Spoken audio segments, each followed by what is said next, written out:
A for B for C for D for dog.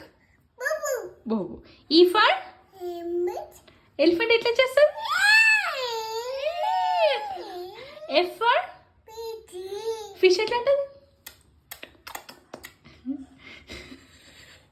H for H horse ఎట్లా అంటది horse? ఎట్లా అంటదా? I for ice cream ఎట్లా తింటావు? అంటావా?